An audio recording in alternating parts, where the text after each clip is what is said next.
Monday Night Football, Pittsburgh at Indy. Indy 2.5-point favorite, over under sitting at 39, third lowest total of the week. And we're seeing it obviously cascade over all the player props as Kenny Pickett's number sitting at 210.5, minus 110 to the over. This is a lean. You're thinking Kenny Pickett gets over this 210 mark, and I'm with you because it's not easy to run against the Colts, and Pittsburgh's not the greatest rushing offense juggernaut in all of the NFL. So it might get put on Kenny Pickett, who has had to throw the ball quite a bit in 3 of his 6 starts. Yeah, especially with Jaylen Warren seeming like truly questionable. If he's out, he's been getting a bigger role. They don't seem to trust Najee Harris, as much as they used to. Pickett, I kind of like the over here. In his 5 games that he has started and finished this year, he's averaged 248 yards.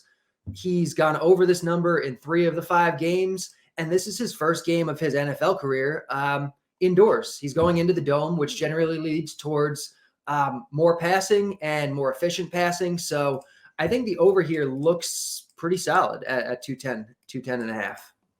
Yeah, he's actually had to run against a pretty tough gauntlet of opponents too, as you see in the games he's first started. Buffalo, Tampa Bay, Miami, Philly, New Orleans, Cincinnati.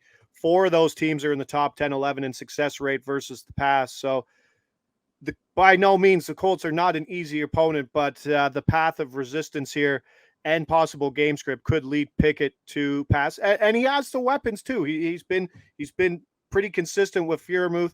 And Pickens is an elite talent that we know as well.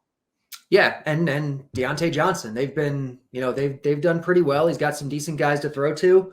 It sets up pretty well indoors.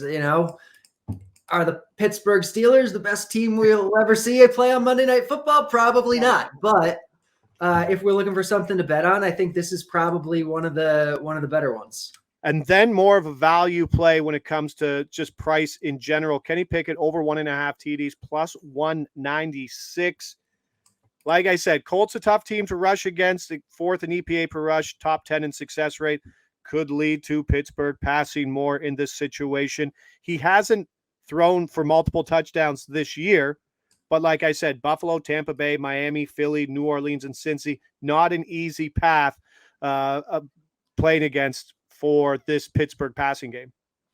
Yeah, exactly. And you're getting the right odds for it is what it comes down to. The blitz is projecting him for about 1.25. It's projecting him to win this bet about 40% of the time, but we're getting it at plus 196. So these are the type of bets you make enough of them over time. When they do hit, the wins outweigh the losses. I believe we hit Tannehill last week, last Thursday, over 1.5 plus 210, and that cashed as well. Yep, exactly. So those are the type of plays, you're not going to bet the farm on them, but you bet enough of them over time in volume, and it should even out. Yeah, if it feels like a dirty bet, general rule of thumb is there's probably some value behind it. Yeah, it really is. The books know what people are comfortable betting on and what they're not. And a lot of times those uncomfortable bets are the ones that are offering the value.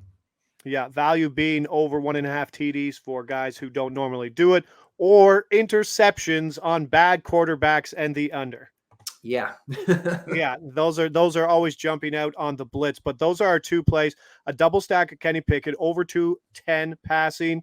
That's a lean, and then over 1.5 TDs plus 196. I'm Josh Ingles. He's Derek Carty. These are his blitz projections brought to you by Covers Today. Thanks for joining us for another week of this. Week 13 already next week. Derek, we'll see you back then.